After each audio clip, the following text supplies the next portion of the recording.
Hello there, Dr. Edam, and welcome back to another episode. In today's video, we're going to be talking about some of the things that I feel are perhaps missing some of the guides on YouTube with regards to the Gauntlet. And don't get me wrong, there's some amazing guides out there which I would highly recommend you go watch. They're incredibly detailed with many advanced tactics, but I just feel a lot of these, they don't share their own experiences of what it was like when they first started, what they found hard, what they found easy, and what they would have done differently.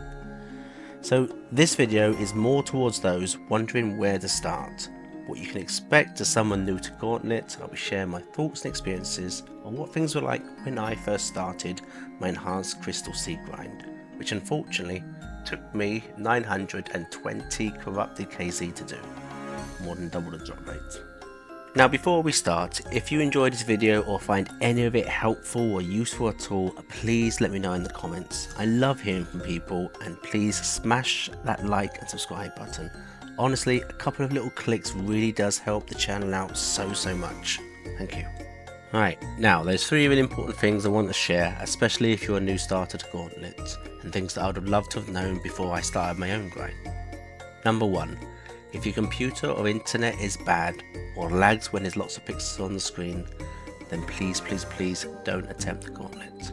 Now, I know this sounds terrible, and I'm not saying you wouldn't be able to do it, but it would be so much harder, because sometimes you only have a second or two to move before dying. And honestly, talking from my own experience, before my new computer, my laptop was terrible. It would lag like no one's business. And dying because of a mistake that you made, yes, it's annoying, but okay, you can accept it. Dying because of lag and no fault of your own is just so much more frustrating, which can then lead you to rushing your next run, making more mistakes, dying even more. One big cycle. The second important thing to know is what combat stats you're taking in with you. Now, the wiki states that you have to have at least 85 in each combat stat, or advised at least 85 in each combat stat and at least 77 prayer. Now, as you can only use gear provided in the run, your combat stats are the most important contributing factor to help you in the Gauntlet. Now, for how we're going to do our run, and I promise I will explain in more detail within the video, but for our run, we're going to be focusing on using mage and range only for about 95% of the run. So if your melee stats are on the lower side, I wouldn't worry so much, as long as you have decent and range and a fair prayer level. Obviously, the higher levels you are, the easier the raid will be, but my point is you don't need 99 in everything to do this. And of course, before anyone flames me, yes, you can do this with lower stats, but for the average player wanting to learn, these are the stats that I would recommend. And finally, the third important thing which I wish I'd known on my own grind was to make sure you practice and have normal Gauntlet down to a T before progressing to corrupted. Now, I know this may seem like an obvious thing to say, but it's easy to want to rush ahead, do a couple of normal Gauntlets, think you've got it, rush to corrupted because you're desperate for that enhanced Crystal Seed, and eventually you find you spend more time dying than anything else. Honestly, I can hold my hands up and say I was guilty of doing this, and looking back, I felt rushing into corrupted only hindered my overall grind rather than helping. Get your skills down, make sure you can do a normal Gauntlet with time to spare and ease. Okay, so with all that out of the way, let's quickly sort out the plugins that I would 100% recommend for the Gauntlet to make your life easier. Now, there's loads out there, don't get me wrong, but there's 5 that I would always use, and for anyone starting, I would advise the same. Number 1, radius markers. This plugin is used to help kill with the Hunlift by putting it in a lovely square box around, which does one of two things. One, it shows you how close you are to him, and by going into that square you're at risk of getting trampled, which can cause a lot of damage, mess up your prayers, attacks, timing, etc, so we really don't want that. The second thing is that this square will change colour depending on what attack style he is protecting. Now, of course he does have an indicator above his head, but especially when you first start, being able to visually see what prayers he's protecting with ease is a godsend. Now, the second plugin that makes your life easier, and one that I wouldn't do kills without, and that's called the Hunlift Helper, which, when you know how to use properly, pulls out what prayer you need to protect against, which means you haven't got to be counting the hundreds of attacks to know when to change prayers. Don't worry, I will be showing you this in the run and explaining in more detail if you don't know. And honestly, I don't know why anyone wouldn't use this. Now the third plugin, which you don't technically need but does help building up to the final boss, speed up the run, and that's called the Gauntlet plugin. Now unlike the other two, which all you got to do is download and they're good to go, with the Gauntlet plugin you have to change a few things. So if you start by looking at the NPC and click Outline Demi Bosses, then Utilities, click on Outline Starting Room, and I personally would click to prevent entry from uncooked fish as well, because as stupid as it may sound, you wouldn't believe how many times I've entered the boss room with nothing but a load of uncooked fish for food. Next, if we go into Resource Overlay and click Overlay Resources, making sure that Overlay Resources has been clicked, as well as ore deposits, friend routes, linum, grind routes and fishing spots. Then lastly, if we click on Resource Tracking, there's a few things we need to change here. Firstly, if we go to change each of the resources needed to 7, and I promise I will explain why in a little bit. Next, change paddlefish to 25 and crystal shards to 450, and that should do it. So what all this does is take you from a room that looks like this to a room that looks like this. Much easier to see both the rooms, the bosses, everything, speeds up the run. Now the fourth plugin is called Pathfinder, and what this does is display when you move your mouse where and how your character would move to any given tile. Now I feel this is important for the Gauntlet because it shows if you're going to move anywhere that crosses over the Hunlift's range for melee attacks, and secondly it helps to ensure you don't move on any square that could result in you taking damage. But don't worry, it will make more sense when we actually do a run, I promise. And finally, the last is a plugin called Tile Packs. Now, to be fair, this plugin actually helps for a range of different bosses, but for what we need today, if you click on the little green icon to the side, scroll all the way down to the one that says Gauntlet Hunlift, click the plus sign, and you're good to go. Basically, what this does is put 8 tiles in the Hunlift room, which you can then use to know where to stand at the last phase before he dies. Right, now I know that was a pain having to do all that even before you start, but I promise these will help make your kills and runs go a lot smoother. So with that in mind, let's do a run, do a kill, put all the plugins in practice and see how we go. Okay, so when you first enter the Gauntlet, you'll notice on the top left side of the screen all the items you need to collect before the boss fight and how long you got left before you have to fight the Hunlift. Please note, if you're still running around the rooms when the timer ends, you'll be automatically teleported into the boss room, and honestly you don't want that. It's happened to me before and I'm scrambling around trying to get things sorted, and yeah, I normally end up dying, so yeah, don't let that happen. Now depending where the Hunlift is located, you want to make like a U shape going through the rooms, if that makes sense, when you're looking for resources. Now when you find a room with low level monsters like the rat, spider and bat, you want to kill these to get a chance of dropping the weapon frame. By the third kill you're guaranteed, which then can be used to make your first weapon, which then makes killing the demi bosses much easier. Now as you can see, I'm going from room to room around the Hunlift collecting resources as I go. Now how you collect these items is completely up to you. You'll find people saying you have to do things this way or that way, but at the end of the day, as long as you've got everything before the timer runs out, you're fine. The only thing I actively seek out is a weapon frame and enough shards to make at least a basic weapon. Everything else I just go around collecting as I go. Now when making a weapon, what I always choose is either a range or magic weapon, and this really depends on which one of your stats is highest, and that way you know which one to choose. Now if you have enough crystals from your first U-shaped run, you can make an attuned weapon. Brilliant. But if not, a basic one honestly will work just fine, so don't panic and feel like you've got to rush around getting more crystals. Going back on yourself like that only slows down your run, wastes precious seconds on the clock, and you're more likely to fail. Now as I'm sure you noticed, I dumped some of my resources on the floor, and that's because you don't have enough space for what's needed in one run. Now, monsters including demi-bosses will drop herbs and food sometimes, so if your time is limited, prioritize the silk, bark and ores, because these are the ones that you can only actually get by collecting. However, if you're running towards somewhere and see a herb or a fishing pool in your travels, then obviously collect. Now, if you click on your map icon on the right side of the screen, you can see the location of each room on your map. Now, the demi-bosses have a chance to be located in one of the 3 central end rooms on each side of the map, as shown here. Now, a little hint, where the Hunlift room is located when you first enter, if you start searching the opposite side of him, there will always be one room less to go through to get to the back row of the room. Now, I hope that makes sense, but if not, please leave a comment and I'll be happy to explain. So before fighting the Hunlift, you need 2 different weapons, because after so many hits on him, he switches and his prayer protects against the attack type that you were using. Now, I might get flamed for this, but when you first start learning, I wish someone had told me this, and that was use mage and range as your 2 attack types, your only attack types, never melee. And from my own experience, dying over and over, because of the nature of the room, being able to attack from far away makes your life so much easier. Even if you have piety but no rigor, no augury, I would still 1000% use mage and range.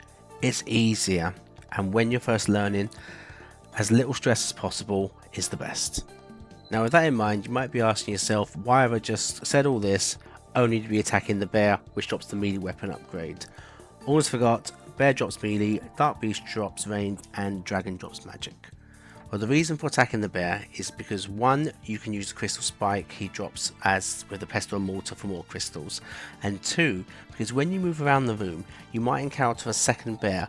Now, if you've already killed one, the second bear is guaranteed to either drop the crystal orb, aka mage, or the crystal bowstring, aka range, item that you need.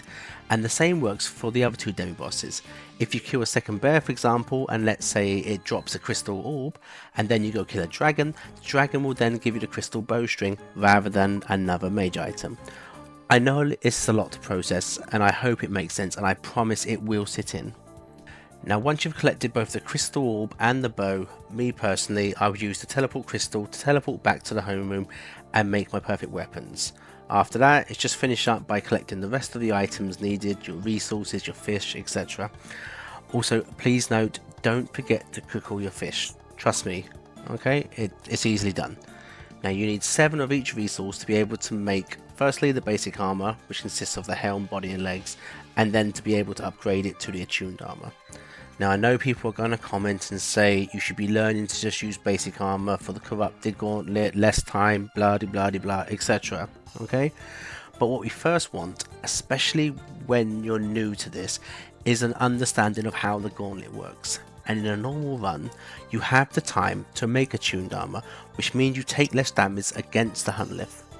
Also note, I haven't suggested to make perfect armor because you need more resources, which will be cutting the time by a lot. And yeah, that will just make you feel more stressful. But attuned armor, the way to go. Okay, so once you've made your armor, finish collecting your fish, and if needed your herbs, make your way back to the middle, make your 2 prayer potions, which by the way also work as a stamina potion, which is good for the Hunlift because obviously it involves a lot of running around.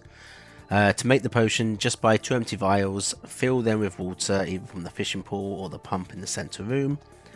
Crush some crystals with the pestle and mortar, use the herbs and the powder on the vials of water, and there we go, potion made.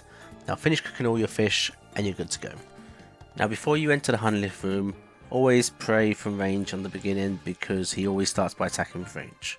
Now if you look at either the Hunlift's prayer protection above his head or simply the colour on the square box around him, you can see in this example he's praying melee, so you can start by either using magic or range, it's up to you.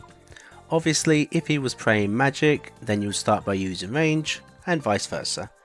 Now, the Hunlift will move around the room, and ideally you want him in one of the 4 corners before you enter the room, because it means you've got more space then to run around the room, dodging the tornadoes, floor attacks, etc. It just makes life a lot easier.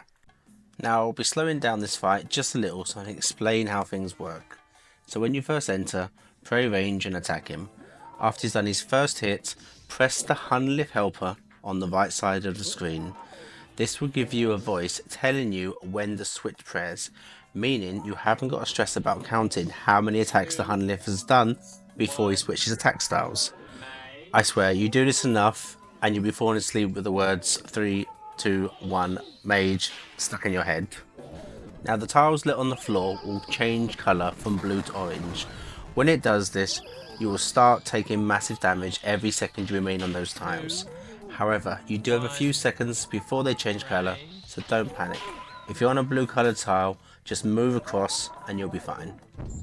Now every so often he will send out tornadoes that follow you. Now the damage from these can really stack up, so the idea is to run away while avoiding the orange floor tiles and keeping your prayer up. I promise, when I first started doing this, I died a lot, and yeah, that's okay, but eventually things will click. To start with, I would just say focus on dodging everything when these tornadoes are coming out and to keep your prayer right. When you get better, yes, by all means hit the Hunlift at the same time, but for now it's learning and practicing.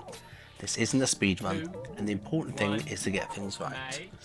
Now, just for those of you watching and might say I've forgotten, yes, you can go through the tornadoes when you are 1 square away and avoid all damage, which I think I did do it in 1 or 2 of these clips myself. But again, the first thing you want is to not worry about that and just to get through the run.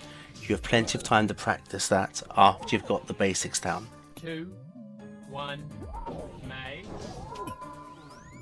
Now the Hunlift can shoot out a pink blast, which while it doesn't do you damage, will remove your prayers, so you've got to remember to turn them back on. Positive side though, he'll only do this when you're praying magic, which he won't do every time. I know this is a lot to take in, but I promise with time and practice it will become easier.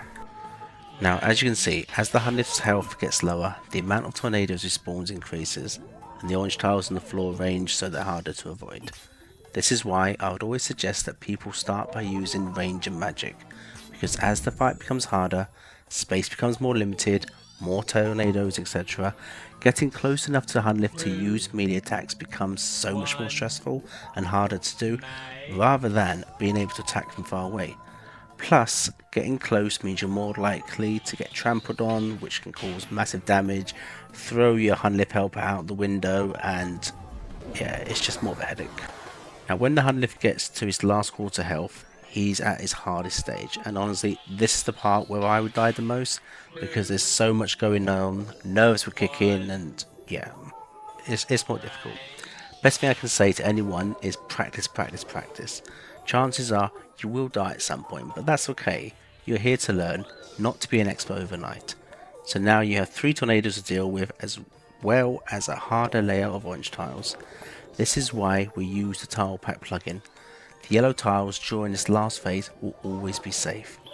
I mean, obviously when the tornadoes are coming at you, you gotta run. However, when you got the opportunity to stand still and hit the Hunlift, make sure you stand on one of these marked yellow tiles, which will mean you won't get hit by the changing floor patterns.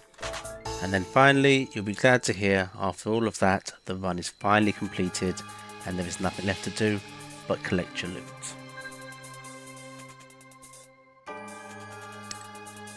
And sadly, no enhanced weapon seed this time around.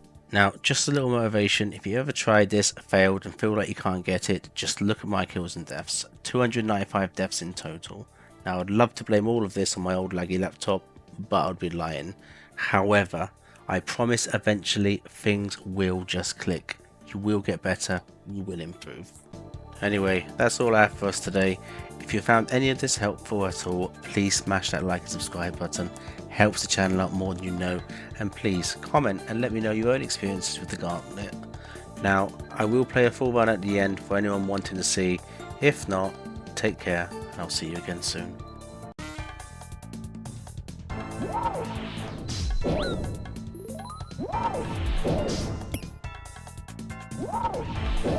Two, 1, mage.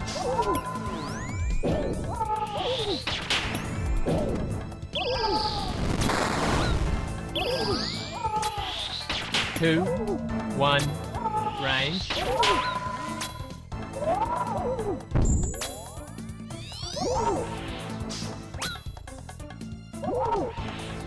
2, 1 mage.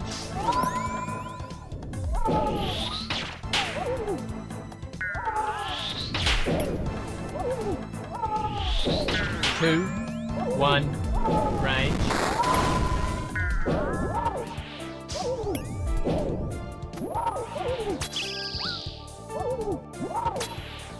2 1 mage.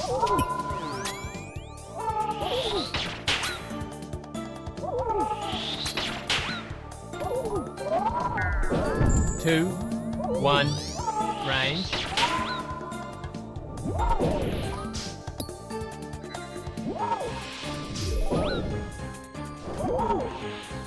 2 1 mage.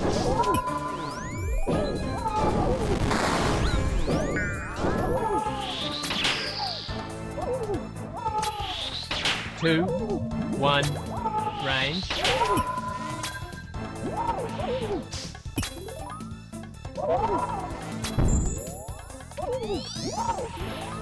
2 1 mage.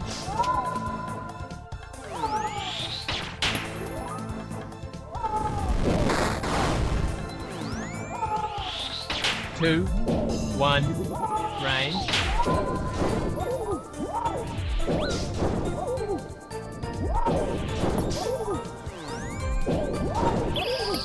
2 1 mage.